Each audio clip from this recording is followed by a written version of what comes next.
주옵소서. 아버지, 우리가 주님의 뜻 가운데 살지 못하면 내가 너희를 도무지 알지 못하겠노라 말씀하셨는데 우리가 말씀 가운데 정확하게 갈 길을 알 바를 알게 하여 주시옵소서.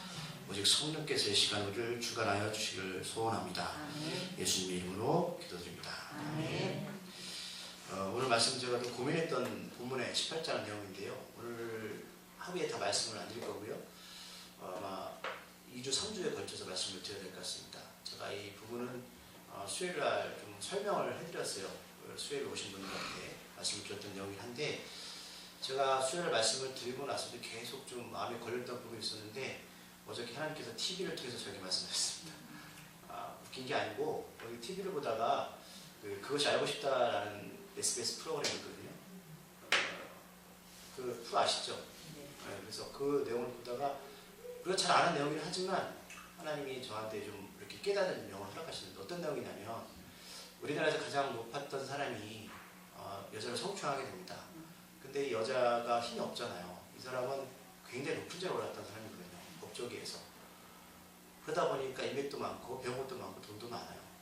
분명히 본인이 잘못했음에도 불구하고 높은 자리에 있으니까 법의 저촉을 안 받고 그냥 잘 지나갔습니다.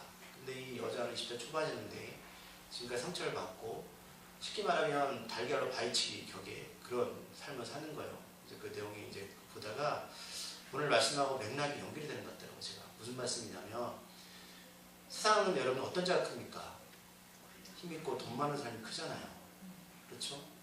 그런데 아무리 우리가 믿음이 있고 힘이 있다, 믿음이 있고 신앙이 있다 할지라도 돈이 없고 힘이 없으면 여러분 세상에서 살기 쉬우세요? 어렵죠. 더군다나 어떤 여러분들 살다가 좀 억울한 일을 당하게 되잖아요. 그런 일이 있잖아요. 당하면 힘이 없으면 대항할 수가 없습니다. 그게 믿음과는 관계없어요. 여러분들이 아무리 믿음이 있고 내가 신앙이 있을지라도 그런 상황이 닥치게 되면 힘 있는 자 앞에서 굴복할 수밖에 없습니다. 제가 그걸 보면서 그걸 느끼게 되었고 물론 전부터 알고 있었던 내용이긴 하지만 오늘 본문하고 연결이 되는 거예요. 왜 주님께서 이 본문에서 이 제자들한테 천국에서 어떤 자가 큰 자인지에 대해서 설명하시는 부분에 대해서 제가 여전히 목회자지만 땅의 것을 가지고 이 본문을 해석을 했더라고요. 그래서 그것들을 좀 돌이켜 생각해 보니까 왜 주께서 이런 말씀을 하셨는지 이해가 갔습니다. 여러분 제가 이렇게 말씀드리면 저 목사 무슨 얘기 하는지 모르시겠지만 오늘 말씀을 또 다음 주나 길게 되면 한 3주 걸쳐 말씀을 나누게 되면 제가 어떤 말씀을 드리는지에 대해서 이해하시게 될 겁니다. 오늘 본문도 그 주님의 의도를 정확하게 읽으시게 될 겁니다. 읽게 되면 여러분 생각이 전을 하셔야 될 것 같고요. 오늘 영생 문제에 대해서 제가 끊임없이 천국에 대해서 말씀하시는데 우리가 어떤 자가 천국 갈 수 있느냐라는 부분에서까지 연결되는 부분이거든요. 오늘 이제 그 말씀을 좀 나누려고 합니다. 오늘 1절에 보면 그때의 제자들이 예수께 나와서 이르되 천국에서 누가 큽니까? 라고 질문을 던집니다. 제자들은 예수님을 아는 사람들이죠. 예수를 모르는 사람이 아닙니다. 우리한테 적용하면 교회 안에 있는 사람들입니다. 3년 동안 주님을 따라다녔지만 여전히 이들은 천국에 대한 데서 어떤 개념에 대해서 잘 이해를 못하는 것 같아요. 그렇기 때문에 어떤 사람이 천국에서 크냐고 질문을 던지죠. 우리가 1절의 내용을 보면요. 아직 여러분 육체적인 땅의 기준을 가지고 바라보면 이 질문을 이해할 수 있는 부분이긴 해요. 그런데 오늘 주님께서 계속 엉뚱한 소리를 하시는 장면이 계속 나오거든요. 근데 오늘 이제 그때라는 단어에 좀 우리가 집중할 필요가 있는데 왜냐하면 이 그때라는 단어를 보시기 전에 이 18장 본문 전에 11장에 있던 내용을 좀 살펴볼 필요가 있습니다. 그럼 어떨 때에 제자들이 주님께 찾아와서 천국에서 어떤 사람이 큽니까? 라고 질문을 던질까라는 거죠. 어떤 계기로 인해서. 그럼 먼저 본문 18장 바로 전에 주님이 행하신 두 가지 사건을 살펴볼 필요가 있는데 먼저 17장 20절 23절을 보면 이런 내용이 나요. 갈릴리에 모여있는 제자들한테 주님이 오셔서 무슨 말씀하시냐면 이제 나는 죽을 것이다. 그 다음에 뭐라고 말씀하시죠? 3일 만에 다시 살아날 거라고 말씀하십니다. 그럴 때 제자들의 행동이 여기서 정확히 기록되어 있습니다. 제자들이 어떤 행동을 보이죠? 매우 근심하게 됩니다. 그냥 근심이 아닙니다. 매우 근심합니다. 자, 그렇다면 왜 이들이 매우 근심할까요? 여러분들 어떨 때 근심하시나요? 예를 들면 제가 아까 서두에 말씀드렸지만 뭐 내일 당장 공값을 내야 되는데 공값이 없구나, 또는 내 건강하지 않거나, 제가 이번 주에 이제 피검사를 하고 왔는데 맨날 간이 안 좋아요. 그래서 이게 이런 걱정, 건강에 대한 근심이 있잖아요. 그렇다면 이들은 어떤 근심일까라는 거예요. 아, 주님이 이제 내가 죽게 생겼다 말씀하셨으니 예수님의 죽음에 대해서 슬퍼하면서 근심하고 있을까요? 왜 그렇지 않은 줄을 알 수 있냐면 오늘 18장에서 읽어보면 알 수 있어요. 그들이 정말 예수님의 죽음에 대해서 근심한다면 그들이 와서 주님한테 주님 천국에서 어떤 삶이 큽니까? 라고 이런 질문조차 하지 않을 겁니다. 여러분들 자녀가 정말 부모에 대해서 걱정한다면 그 자녀가 죽을 병에 걸렸을 때에 어떻게, 부모가 죽을 병에 걸리면 자녀가 어떻게 와서 나가서 이야기하는 것이 맞을까요? 정말 그 건강에 대해서 엄마 아빠 돌아가시면 안 돼요 라고 하는 것이 그 마음의 진심을 담아야 되는 게 자녀인데, 그런 이야기 하지 않고 엄마 아빠 돌아가시면 재산 어떻게 돼요? 다 정리하셨습니까? 이거 아직 정리 안 하신 것 같은데 좀 명의 하셔야 되는 거 아닙니까? 이렇게 한다는 것이죠. 이런 자식들이 있어요. 여러분들, 그래서 여러분들 돌아가시기 전에 빨리 정리하셔야 돼요. 제가 아는 분들은 형제인데 그것 때문에 싸워서 큰 형이 산에 가서 자살했어요. 몸에 달아서. 그런 사람도 있습니다. 재산 때문에. 이게 여러분 그냥 넘어갈 일이 아니에요. 그러니까 이들이 매우 근심한 것은 제가 볼 때는 예수님의 죽음 때문에 근심한 게 아닌 것을 알 수 있습니다. 왜 근심했을까요? 여러분 어떨 때 근심해요? 예를 들면 이거 다 비유하자면 엄마 아빠가 돌아가기 전에 빚이 많아요. 근데 빚을 다 넘기고 돌아가시기 힘들습니다. 이 근심거리가 되죠. 비슷한 내용인데 예수님 3년 동안 같이 다니셨거든요.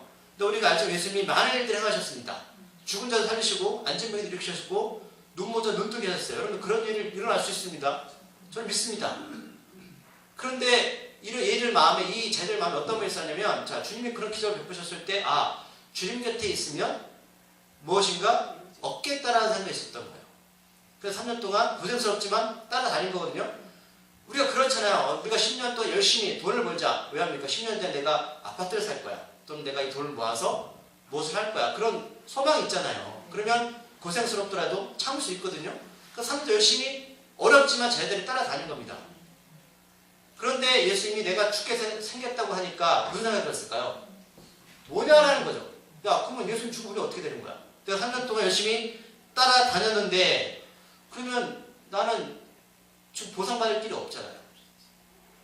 그러니까 당연히 매우 근심할 수밖에 없습니다. 근데 이런 일들이 지금 교회 안에서 일어납니다. 예수님 믿는 사람들이. 예수를 믿는 목적이 이렇게 주님한테 무엇인가 얻기 위해서 기도하고 봉사하고 헌신하는 분들이 있다는 것이죠.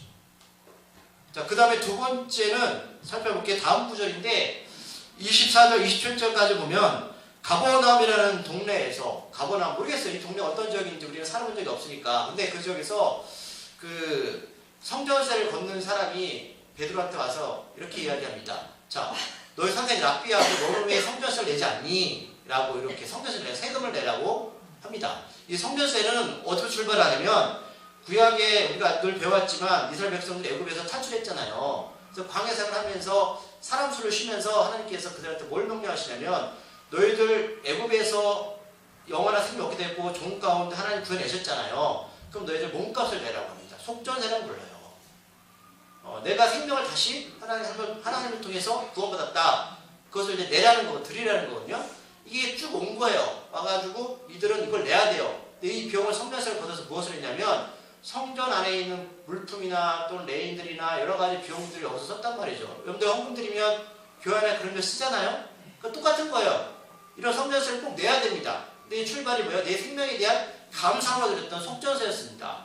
그래서 가버나움이라는 지역에서 그 베드로하고 예수님한테 너 빨리 세금 내라 이렇게 종용을 합니다. 그때 예수님이 뭐라고 말씀하시냐면 베드로한테 질문을 던지세요. 내가 너한테 질문을 던질게. 자, 왕이 있는데 왕의 아들이 있다. 그러면 그 왕의 아들도 세금을 내니? 라고 질문을 던집니다.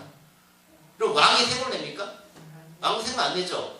그럼 왕의 아들도 세금을 내지 않죠. 오직 백성들만 냅니다. 그럼 이게 무슨 뜻이냐면 하나님이 왕이시고 예수님이 하나님의 아들입니다. 그러면 나는 성전세를 낼 필요 있냐 없냐 질문 던지시는 거예요. 성전의 주인은 하나님이시죠. 교회의 주인은 하나님이십니다. 그럼 내가 하나님의 아들인데 내가 성전 살 낼 필요 있니? 그때 베드로가 당연하죠. 왕의 아들은 세금을 낼 필요가 없습니다. 라고 대답을 합니다. 그런데 예수님께서 내셨나요? 내지 않으셨나요?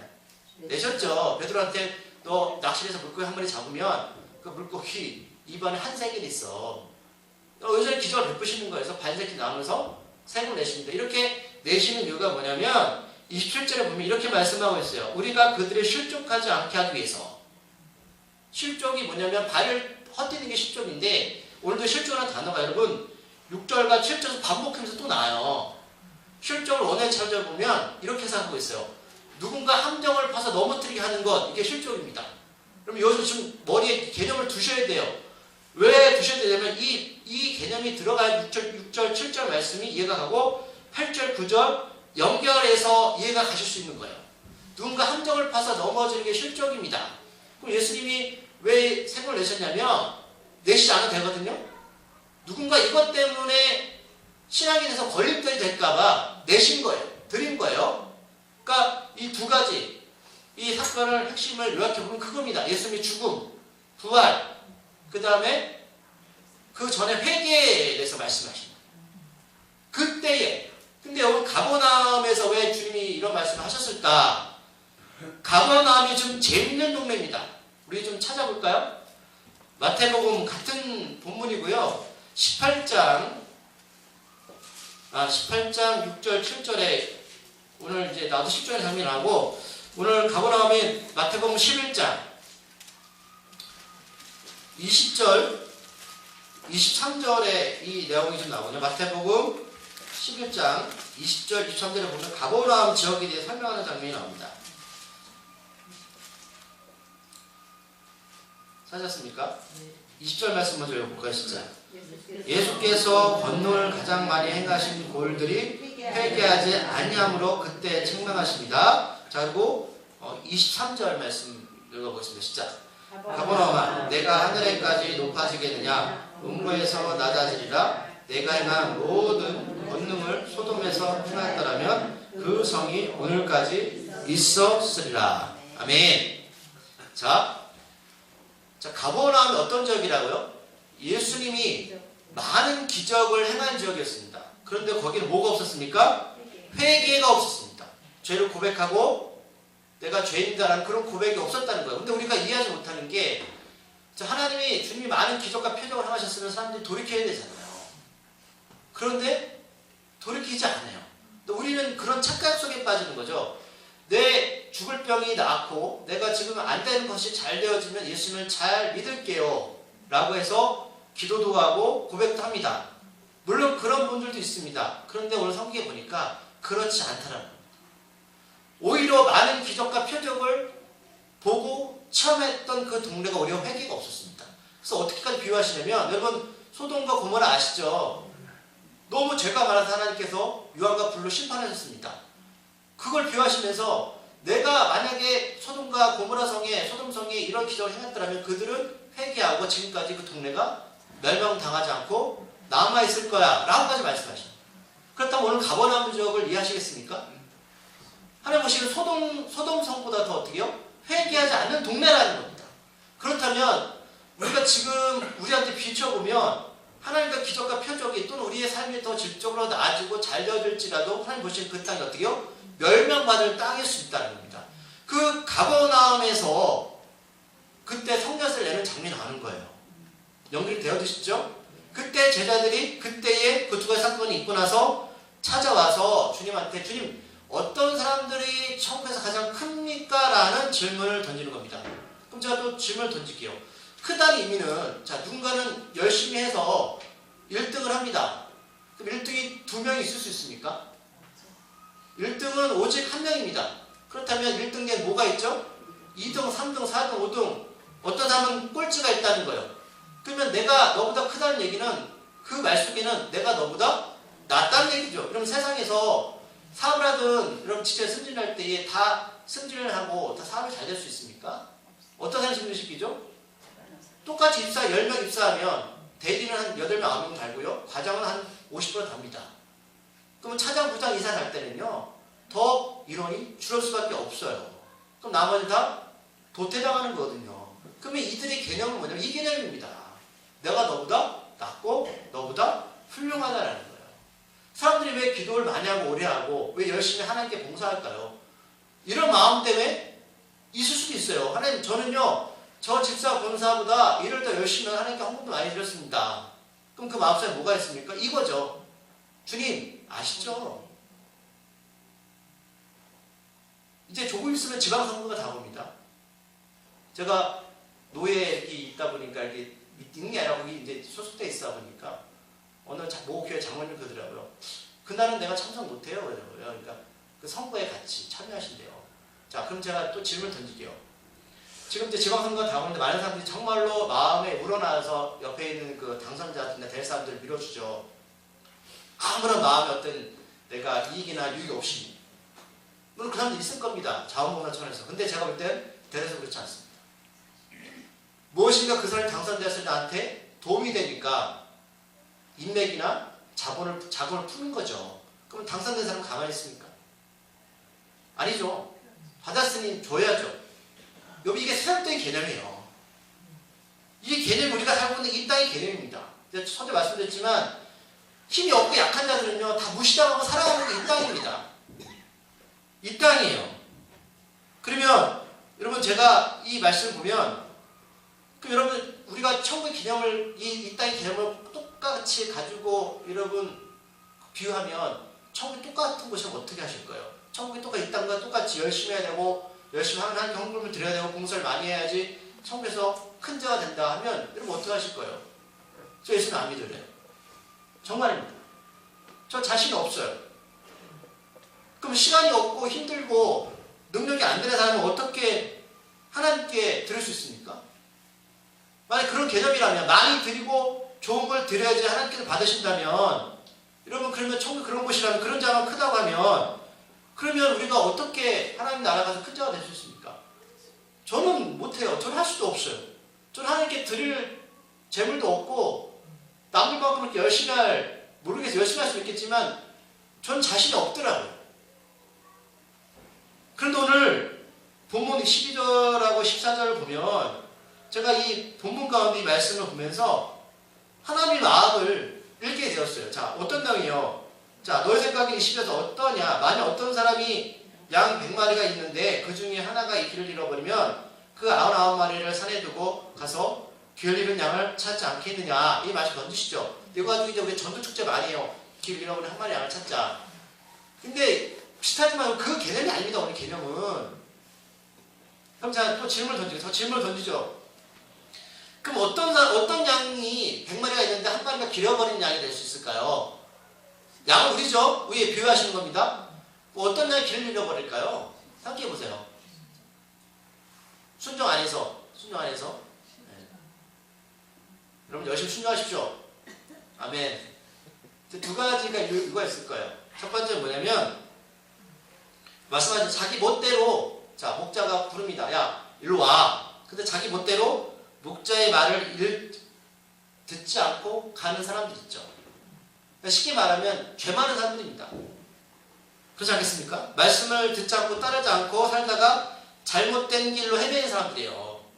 이런 사람들이 길을 잃겠죠. 길을 잃으면 양이 되겠죠. 근데 제가 볼 때 이런 분들 대다수일걸요? 물론 제가 강조한 교회에서 잘할 수 있어요. 근데 교회 밖에서는요. 하나님 그걸 참고 안 하세요. 그럼 두 번째는 뭐냐면 나는 목자 음성을 따라 살고 싶어요. 근데 왜 못 살까요? 양이 비유하자면 내가 목자가 따라오고 그러는데 어떤 양이 99마리 딱 양을 쫓아가지 못할까요? 상처받은 양이나 아픈 양이나 세상말로 약간 떨어진 양도 있을 거 아닙니까? 부족하고 소외된 양들. 우리 보면 내가 하나님을 잘하고 싶은데 환경이 여건이 되지 않아요. 주일날 일하러 나오려고 그래요. 나가야지 어떡할 겁니까? 먹고 살아야 되는데. 그럼 이런 양들은 내가 하나님 마음은 있지만 목자 양 음성을 듣고 있지만 잘 안 돼요. 그러니까 아마 두 가지 경우야. 그죠? 자기 마음대로 살거나 때로는 하고 싶지만은 우리가 계속 우리가 말씀 나눴지만 고린도 교인들처럼 잘 안 돼요. 여건 환경이 안 되니까 따라갈 수 없는 양들입니다. 그럼 오늘 그 양들에서 주님이 나쁜 양들 말씀하시나요? 그렇진 않죠. 진실로 너에게 이릅니다. 만일 찾으면 길을 잃지 아니하냐 99마리보다 이것을 더 기뻐한다라는 거예요. 그럼 99마리가 잘못된 게 아니라 그 양들은 스스로 잘 헤쳐나갈 수 있다는 것이죠. 어떻게 보면 의사가 없어도 내가 건강하기 때문에 갈 수 있는 존재들입니다. 그런데 14절에서 말씀하세요. 이와 같이 이 작은 자는 뭡니까? 길 잃어버리고 정말 손이 되고 힘들고 하나님 말씀을 들어야 되는데 내가 죄 있는 사람들 막 자기 갈 길로 자기 마음대로 가는 그런 사람들을 작은 자라고 말하는 거예요. 근데 우리 교회에서는 뭐요? 높은 자만 잘하는 사람만 쉽게 세우잖아요. 근데 이런 작은 자 중에 하나라도 있는 것은 하늘에 계신 너의 아버지 뜻이 아니다라는 거예요. 그럼 하나님 뜻이 뭐냐면 그 자기 마음대로 가거나 여의치 않는 그 양을 하나님은 찾고 계시다는 거예요.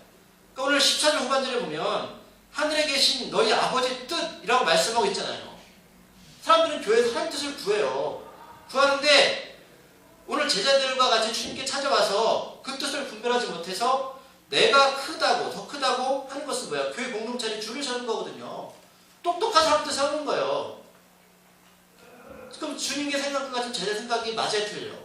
세상의 개념과 하나님의 생각 개념이 맞아야 틀려요. 틀려요. 근데 지금 제자들은 줄을 세우고 있거든요. 그럼 어떤 사람이 천국에 큰 사람입니까? 오늘 성경의 말씀은 작은 자라는 거죠. 작은 자가 천국에서 큰 자라는 겁니다. 그럼 왜 작은 자가 큰 자일까? 여러분 교회도 비슷해요. 제가 수요일 말씀드렸지만 교회 목사님들 모이면 건물도 크고 사람이 많이 모이는 목사님들은요 모임에도 자신감이 있습니다. 당당해요.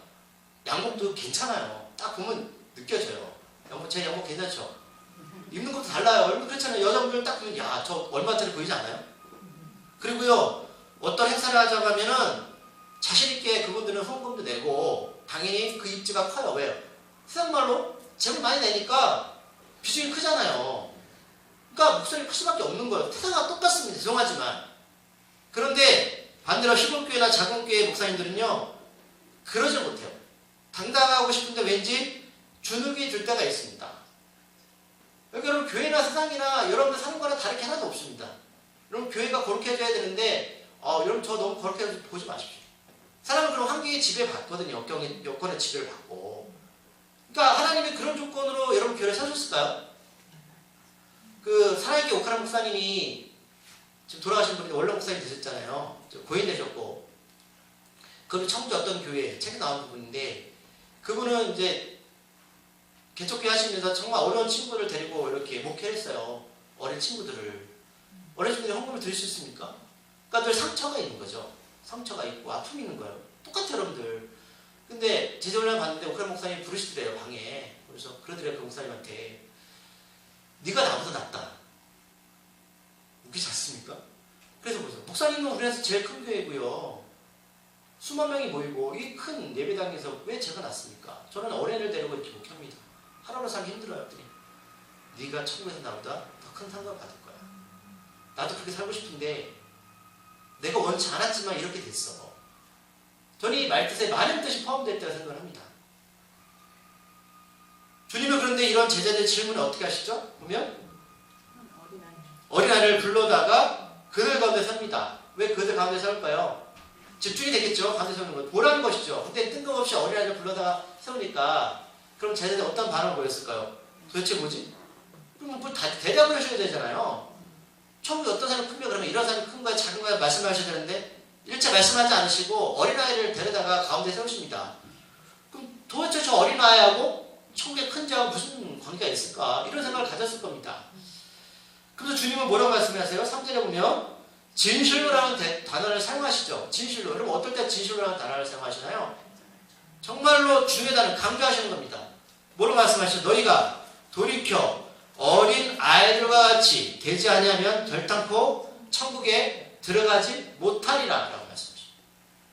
그렇다면 우리가 세 가지 단어를 좀 봐야 됩니다. 어떤 단어예요? 먼저 돌이켜 어린 아이들과 같이 그 다음에 결단코입니다. 이 단어를 보셔야 돼요.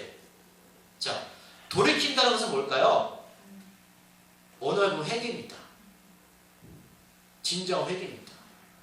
그래서 회개 얘기 많이 하잖아요. 제가 늘 강조하는 회개가 뭡니까? 내 삶을 완전히 바꿔버리는 겁니다. 십자가만 바라보는 겁니다. 내가 구원받은 백성으로 그 길 가는 겁니다. 성도죠. 거룩한 백성입니다. 구별되고 분리된 백성입니다. 이게 회개입니다. 그냥 면만 주신 용서해 주고 회개 아닙니다. 진정한 돌이킴입니다. 앞에서 가버나움이라는 동네는 회개가 없어 주님이 너무 화가 나셨습니다. 그리고 어린 아이들과 같이라는 말씀하고 있죠. 자, 주님은 지금 저희들한테 어린 아이들이 되라고 말씀하셨습니까? 같이라는 말씀은 뭐예요? 비슷하게 되라는 것이죠. 그러면 우리 만약에 아이들 키워서 아이들 키워서 어린 아이면 이 아이 문제가 있는 거예요. 자라야 되죠. 그럼 어린 아이들의 특징이 뭐가 있습니까? 이게 어린이 주일에 잘 쓰는 설교의 말씀이거든요. 어린 아이들의 특징이 뭐가 있어요? 착하다, 순수하다? 그래서 말씀하시잖아요. 여러분 착해야 됩니다. 순수해야 됩니다. 제가 이 논리가 아닌 걸 말씀드릴까요? 자, 요즘 이단들 사이비들 그죠? 더 착한 일 많이 합니다. 선한 일 많이 합니다. 여러분들 더 많이 합니다. 토요일마다 청소하고요. 자기 재산 다 드립니다. 그럼 그들 착한 우리보다 나면 그들이 천국 가면 더 큰 자가 돼야 되잖아요. 그들 천국 갈 수 있습니까? 왜 못 갑니까? 회개가 없죠. 회개가 없기 때문에 천국 못 가는 겁니다. 그들이 아무리 착하고 순수하고 선을 많이 해도 절대로 천국 못 갑니다. 그럼 착하지 마십시오. 착한 일로 절대로 천국 못 갑니다. 그러면 어린 아이들이 가장 우리가 어린과 큰 차이점이 뭔지 아십니까? 말씀해 보세요. 여러분 아기 때 생각해 보세요. 어린 아이들 맞습니다. 오직 부모만 있어야 됩니다. 내가 어린아이가 아무리 잘나고 똑똑하고요 공부 잘해도요 부모 없이는 혼자 살 수 없습니다. 이 뜻이 무슨 뜻인지 아시겠죠? 뭐만 의지하라? 예수님 의지하라. 하나님 의지하라. 회개 없이 너희들 주님 의지함 없이는 절대로 하나님 나라에 들어갈 수 없습니다. 자, 만약에 이들이 정말로 진정한 회개와 하나님을 의지하고 예수님만 따르는 믿음이 있었다면 오늘 1절 말씀을 했을까요? 안 합니다. 할 수가 없습니다. 이 모든 게 은혜입니다. 은혜입니다. 어린아이들이요 무엇을 잘해서 부모한테 받는 게 아니고요 사랑해 주는 거잖아요. 어린아이는 부모만 쫓아다니면 됩니다. 어린아이는 절대로 혼자서 살아갈 수 없습니다. 그러니까 이게 어떤 행동이나 말이 아니에요. 내가 착하게 살았다, 순수하게 살았다, 이걸로 여러분 천국 가는 게 절대 아닙니다. 이거 가지고 여러분 설교하면요 다 무너집니다. 저도 못 갑니다. 그럼 귀신이 뭐야? 아 그렇구나, 착하고 순수하게 살아야지 하나님 나라에서 큰 자구나, 이렇게 돼버리잖아요. 아니요, 오직 아이들은 하나님 부모만 의지합니다. 이 의미로 말씀하시는 겁니다. 나만 바라봐. 우리 지난주 말씀 기억나십니까? 고린도후서에서 바울이 내가 죽을 뻔했다, 난 사형선고를 받았다. 왜 하나님께서 그렇게 하셨다고요? 우리로 자기를 의지하지 말고 오직 죽은 자를 다시 살리시는 하나님만 의지하게 하십니다. 이게 바울 고백이거든요. 우리가 여러분 살면서 왜 어렵고 힘들고 죽을 뻔하고 이런 고비를 왜 넘기는지 아십니까? 하나님이 나만 바라봐 지금 메시지를 전하시는 겁니다. 그럼에도 불구하고 가버나움에 있는 동네처럼 진정한 회개와 주님의 의지함 없이 세상의 기준을 가지고 살면서 어떻게 하면 나는 권력을 가지고 어떻게 하면 세상의 큰 자가 될까, 이 개념으로 신앙생활을 한다면 정말로 불행한 사람입니다. 결탄코 하나님 나라에 들어갈 수 없습니다. 어린아이가 아무리 잘나고 똑똑해도 부모를 의지하지 않고 바라보지 않고 살면 그 결과를 우리들은 잘 압니다. 그러기에 주님의 부활을 의지하지 않고 사는 자는 결탄코 천국에 들어갈 수 없습니다. 천국에서 누가 큰가를 다투기 전에 우리들은 나는 정말로 천국에 들어갈 수 있는지를 먼저 확인하셔야 됩니다. 진정한 회개와 주님의 뜻을 이해하고 있는가? 이게 없으면 여전히 땅의 것에 집착해서 다투게 된다는 것이죠. 남편, 아내, 자녀들한테 왜 나한테 채워주지 못해? 이렇게 나갑니다. 나 이것 때문에 불행해. 그러므로 4절에서 어린아이와 같이 자기를 낮추는 사람이 천국에서 큰 자입니다. 교회가 수없이 하면 겸손을 말해도요 사람은 겸손할 수가 없습니다. 겸손해지셨나요? 뭐 어떨 때 낮아지게 되나요, 여러분? 맞아요. 내가 하는 게 아닙니다. 그러면 낮아지지 말라고 해도요 낮아집니다. 3절에서 부모를 의지하고 주님을 의지하는 사람만이 자신을 낮추게 됩니다. 십자가의 은혜는 결코 나의 잘남으로 다가갈 수 없습니다. 십자가 은혜가 크면 뭐가 커진지 아십니까? 죄가 커집니다. 그래서 바리새인은 고백했어요. 내가 죄인 중에 괴수다. 내가 죄가 커지는데 그러면 어떻게 여러분들 신앙 안에서 우리가 공동체 안에서 어떻게 살아갈지 답이 당연하게 나옵니다. 그러면 자기를 낮춘다는 이 말씀을 보면 원어를 보면 이거는요 주님이 우리한테 강요하는 게 아닙니다. 이 세상 가운데 가장 자신을 낮춘 분이 누군지 아십니까? 예수님입니다. 자기 말씀하신 겁니다. 주님이 왜 자기를 낮추셨어요? 자기 유익을 위해서요? 이걸 하면 자기한테 영광이 돌아오니까요? 왜 하신 겁니까? 첫째 하나님 뜻을 위해서, 두 번째 우리 때문에 하신 겁니다. 그럼 주님이 내가 이렇게 십자가에 죽으면 하나님 나라에서 큰 자가 되기 위해서 이렇게 돌아가셨나? 십자가에서 아니죠. 순수하게 자기가 육체로 오셔서 종까지 내려오셔서 자기를 낮추셨습니다. 그래서 십자가를 지신 겁니다. 그랬더니 하나님이 예수님을 성경에 보니까 높이셨어요. 이겁니다. 이게 바로 하나님 나라의 개념입니다. 낮아지면 높이십니다. 근데 세상은 어떻게 해요?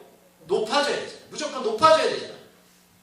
그렇기 때문에 어린아이와 같이 부모를 의지하는 것처럼 주님을 의지하는 것이 바로 예수님을 영접하는 겁니다.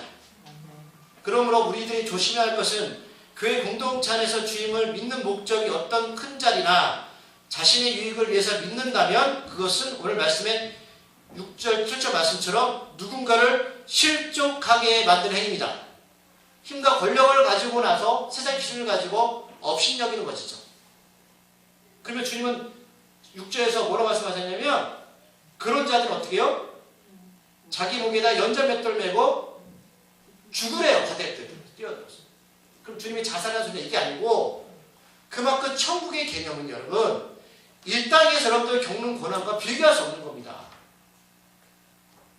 그 말씀입니다. 한 사람을 실족하는 것이 실족하게 하는 것이 얼마나 큰 죄인가. 여러분들이 이 땅에 돈 많이 벌 수도 있고 권력 땅에 올라갈 수도 있습니다. 근데 그 힘을 가지고 누구를 실족하게 만들면 정말 무서운 일들이 벌어집니다. 나중에 하나님의 심판이 있을 거예요. 그러면서 7절에서 말씀하세요. 너희들 실족하게 하는 일들이 없을 수는 없다. 하지만 그런 일이 있으면 화가 있도다. 뭐 조심하라는 것이죠. 조심하라는 거예요. 그러면서 8절 9절에서는 이 말씀이 왜인지 아십니까? 내 손이나 내 발이나 만일 또 눈이나 이것이 범죄하면 찍어버리거나 또는 빼어버리래요. 범죄는 여러분 반복하고 있죠. 8절 9절에서 이것은 실족과 같은 단어입니다. 그리고 이것 때문에 어디 못 들어간다는 거예요? 영생의 길로 못 들어간다는 겁니다. 너희들이 세상에서 얻는 그것을 추구하는 때에 그것을 가지고 세상 기준을 가지고 누군가를 실족해 하고 너희들이 유익만을 위해 살아가면 그것 때문에 천국 못 갈 수 있어 말씀하시는 거예요. 십자가 은혜, 회개를 본질을 부활을 경험한 자만이 이 땅에서 어떻게 살아야 할지에서 지혜를 얻을 수 있다는 것이죠. 그 개념이더라고요. 그렇다면 여러분 잘라버리는 게 쉽습니까? 눈을 빼버리는 게 쉽습니까? 무슨 의미입니까? 그만큼 지옥이 너희들 잘라버리고 눈 빼는 것보다 고통스러운 것이다. 오늘 재밌는 구절이 나오죠? 10절에서 뭐라고 말씀하셨습니까? 읽어볼까요? 시작. 삼가 이 작은 자 중에 하나도 없이 여기지 말라. 너희에게 말하노니 그들이 천사들이 하늘에 계신 내 아버지 얼굴을 항상 배웁니다. 여러분 오늘 10절에 보면 우리 옆에는 믿는 자들 옆에는 천사들이 따라다닌답니다. 그런데 만약 힘 있는 자들이 권력 있는 자들이 그 작은 자를 업신여기고 힘들게 하면 지금 이 땅에서는 그들이 잘 될지 모르겠지만 이 천사들이 하나님 앞에 가서 이 모든 그들의 행동과 말들을 하나님께 말한답니다. 왜 말을 할까요? 하나님 심판하십시오. 이게 사람들이 나 이 땅에서 멀쩡히 살고 있어. 여러분 그게 복인지 아십니까? 하나님 앞에 섰을 때 천사들이 말한 모든 것들을 하나님이 기억하고 계십니다. 그리고 그것을 가지고 우리의 삶 가운데 하나님께서 심판하십니다. 이게 10절에 기록되어 있습니다. 우리가 작은 자한테 하는 그 실족하는 행위들이 천사들 하나님께 가서 구합니다. 무서운 이야기죠. 무서운 이야기입니다. 제가 이제 정리합니다. 주님은 내가 잘났어, 잘하고 있어, 이런 사람을 찾는 것이 아니라 갈 바를 알지 못하는 길 잃어버린 어린 아이들 같은 양을 찾고 계십니다. 누군가를 실족시키지 않도록 우리들은 조심하고 또 나도 실족하지 않도록 또 조심해야 됩니다. 그러려면 진정한 예수 그리스도의 부활과 생명을 얻어야 된다는 것이죠. 경험되어져야 됩니다. 그렇게 어린아이들처럼 주님만 의지하십시오. 주님만 바라보십시오. 여러분들이 잘 아는 성경 구절을 한번 찾아보는 말씀을 마치려고 합니다. 갈라디아서 2장 20절 말씀입니다. 이 말씀을 오늘 말씀을 마치려고 합니다. 갈라디아서 2장 20절 말씀 303쪽입니다.